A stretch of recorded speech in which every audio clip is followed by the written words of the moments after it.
जय श्री राम, जय हनुमान, जय बागेश्वर धाम। दोस्तों, हम में से कई लोग तो ऐसे हैं जिन्हें आज तक हनुमान चालीसा पढ़ना नहीं आया। जाने अनजाने हमसे बहुत सी ऐसी गलतियां हो जाती हैं जिससे हमें हनुमान चालीसा पढ़ने का फल प्राप्त ही नहीं हो पाता। चाहे गायत्री चालीसा हो, चाहे लक्ष्मी चालीसा हो या शिव चालीसा हो, हमें पढ़ना ही नहीं आता। हम बैठ तो जाते हैं भगवान जी के आगे और बस आसान लगा के पढ़ने लग जाते हैं। नहीं मेरे प्रिय साथियों, ये बिल्कुल ही सही नहीं है। हमारी कोई भी मनोकामना या कोई भी इच्छा ऐसे पूरी ही नहीं होगी। चालीसा पढ़ने का भी नियम है। अगर हम कोई लक्ष्य लेकर पेच रहे हों तो उसका एक नियम है। अगर हम बिना नियम के पूरी जिंदगी पढ़ते रहेंगे तो भी भगवान की प्राप्ति नहीं होगी। दोस्तों, ये जानकारी बहुत ही महत्वपूर्ण है। वीडियो को पूरा जरूर सुनें और चैनल को सब्सक्राइब अवश्य कर लें। तो दोस्तों, अगर हम लक्ष्य लेकर पेच रहे हैं और आसन से जिस भी भगवान की चालीसा पेच रहे हैं उनकी मूर्ति या फोटो आपके सामने होना चाहिए। और साथ अगर हनुमान चालीसा पेच रहे हो तो गाय के घी का दिया दिलाओ। सिर्फ गाय के घी का ही दीपक जलाना है, भैंस के घी का नहीं जलाना है, वरना हनुमान जी कभी प्रकट नहीं होंगे भैंस के घी से। तो गाय के घी का दिया लगाइए। अगर आप हनुमान चालीसा का पाठ कर रहे हो और अगर बहुत ज्यादा संकट है, बहुत ज्यादा परेशानी है, तो हनुमान चालीसा का पाठ करो। साथ में तिल्ली के तेल का दिया जलाओ। काले तिल के तेल का दिया हनुमान जी के सामने आसन बिछाकर। अगर बहुत तकलीफ है तो 3 पाठ प्रतिदिन करो और एक आसन से जितने समय, मान लीजिए 9 बजे अगर आप बैठते हो पाठ करने तो अगले दिन 9 बजे ही बैठना है। 11 दिन तक प्रतिदिन 3 पाठ रोज करो।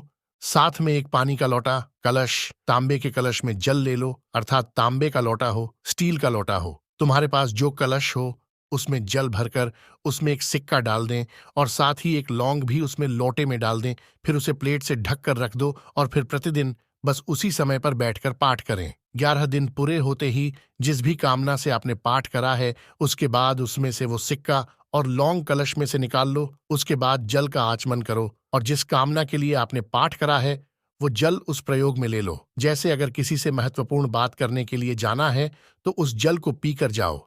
101% आपका काम होगा। अगर किसी से हाथ मिलाना है तो वह सिक्का वो लौंग अपने हाथ में या आपने साथ में रखें। दोस्तों, हनुमान चरित्र कथा में है, राम जी महाराज जब जाने लगे तो उन्होंने हनुमान जी से कहा कि तुम क्या चाहते हैं। हनुमान जी बोले कि मुझे भी साथ चलना है, क्योंकि जहां राम व हनुमान। हनुमान जी जब जाने के लिए तो कहने लगे कि मुझे भी जाना है, तो राम जी नहीं हनुमान। राम जी ने हनुमान जी से पूछा कि तुम्हें सबसे ज्यादा प्रिय क्या है। तो हनुमान जी कहा कि सबसे ज्यादा प्रिय मुझे राम जी हैं। तो एक बार जिस समय देवऋषि नारद का अपमान हुआ, विश्वामित्र बाबा का अपमान हुआ, उस समय पर जिस राजा ने जब अपमान करा तो तुमने उसको राम नाम लिखकर एक जगह पर बैठा दिया और कहा कि तुम राम नाम जपते रहो, और उसने राम नाम जपा। तब राम जी ने कहा कि हनुमान, याद करो, मेरे सम्मुख में तुम खड़े थे और युद्ध होने वाला था, तो तुमने क्या कहा था कि हैया प्रभु, आप इसको मार नहीं सकते क्योंकि यह आपका नाम ले रहा है, राम से बड़ा होता है। 1 मिनट दोस्तों, हम आगे बढ़ें उससे पहले हनुमान जी के लिए वीडियो को एक लाइक जरूर करें। तो हनुमान जी कह रहे थे कि आपसे राम का नाम, प्रभु आप इसे मार नहीं सकते। तब आपने इस संवाद को कहा था कि हनुमान, ये तुम्हारी प्रीता क्या है। तब हनुमान जी कहते हैं, प्रभु आपने मुझे जगा दिया, क्योंकि मुझे श्राप ये मिला था कि तू जागेगा किसी के जगाने पर। आपने मुझे जगा दिया, इसीलिए है नाथ, अब मैं जाना नहीं चाहता, सत्संग करना चाहता हूँ। श्री राम जी का चरित्र, अब मैं सत्संग करूंगा, भजन करूंगा, आपका नाम जाप करूंगा। लेकिन दोस्तों, राम जी जानते हैं, उन्होंने हनुमान जी से कहा, हनुमान मेरा जाने का समय आ गया, मुझे तो जाना पड़ेगा। सीता पृथ्वी में चली गई, मुझे भी जाना है, मैं सरयू के जल में अपने प्राणों को त्याग दूंगा। ये तो मानव का शरीर है, इसको त्यागना तो पड़ेगा।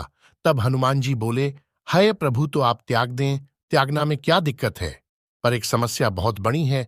तो राम जी ने जैसे ही कहा कि दिक्कत बहुत बड़ी है, तो तुरंत ही हनुमान जी ने पूछा, कौन सी समस्या। तो राम जी बोले, जब जिस समय पर तुम सूर्य को निगल गए थे, इंद्र को क्रोध आया था और इंद्र ने तुम वज्र का जब प्रहार करा था, तब तुम्हारा नाम हनुमान हुआ।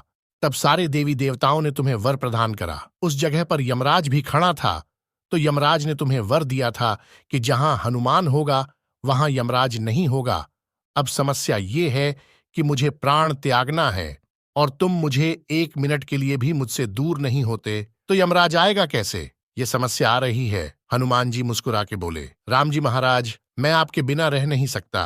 राम जी बोले, मैं भी जानता हूं कि तुम मेरे बिना नहीं रह सकता, पर एक काम तो कर सकते हो ना? तो हनुमान जी ने पूछा, कौन सा काम प्रभु? राम जी बोले, मैं अगर कोई काम बताऊंगा तो तुम करोगे कि नहीं? हनुमान जी बोले, आपका काम और मैं ना करूं, मैं जरूर करूंगा प्रभु। अब राम जी महाराज ने सोच लिया कि हनुमान को जाने से पहले काम पर लगा देंगे। अब वो कौन सा काम था? अगर आपको पता है कि हनुमान जी को कहाँ काम पर लगाया, राम जी ने किस जगह पर काम पर लगाया था, तो कमेंट में जरूर बताना, क्योंकि आप सभी ने रामचरितमानस सुनी है, खूब सुनी। चलिए मैं बता देता हूं। राम जी महाराज ने प्राण त्यागते समय, सरयू जी में प्राणों को देते समय, राम जी ने हनुमान जी को इस काम में लगाया था कि राम जी ने अपने हाथ की एक मुद्रिका, जिस पे राम लिखा हुआ था, वो मुद्रिका एक अयोध्या की एक सुरंग में जमीन में डाल दिया और हनुमान जी से कहा, जाओ इसे ढूंढ के लेके आओ। और हनुमान जी तलातल रसातल भूमि के नीचे पाताल में चले गए उस मुद्रिका को ढूंढने के लिए जिस पे राम लिखा था। और हनुमान जी पूछते भी जा रहे हैं, राम का है? राम की मुद्रिका पड़ी थी, राम की अंगूठी है। अब राम जी का ही सत्संग करते करते जा रहे हैं और राम जी चले गए सरयू में प्राण त्यागने, क्योंकि हनुमान जी अगर उनके साथ होंगे तो यमराज नहीं आएंगे। हनुमान जी को यहां से हटाना पड़ेगा, तब यमराज लेने के लिए आएंगे। तब यमराज आए, क्योंकि यमराज अपने नियम को धारण करेंगे, चाहे कृष्णा जी हों या चाहे राम जी हों। इसलिए दोस्तों, कोई भी पूजा पाठ या चालीसा पढ़ने से पहले उनके नियमों का पालन करना बहुत ही आवश्यक है। तो इसी प्रकार से आप सभी को चालीसा पढ़नी है, तो मुझे उम्मीद है इस जानकारी से आप सभी को संतुष्टि मिली होगी। इसी तरह की जानकारी प्राप्त करने के लिए चैनल को सब्सक्राइब जरूर कर लीजिए। जिसको इन बातों का ज्ञान ना हो, उस तक इस वीडियो को जरूर शेयर करें, जिसका पुण्य आपको जीवन भर मिलता रहेगा। राम जी के लिए वीडियो को एक लाइक जरूर करें, साथ कमेंट में जय श्री राम जय हनुमान जरूर लिखें। मिलते हैं अगली वीडियो में महत्वपूर्ण जानकारी के साथ। जय श्री राम, जय हनुमान, जय बागेश्वर धाम सरकार।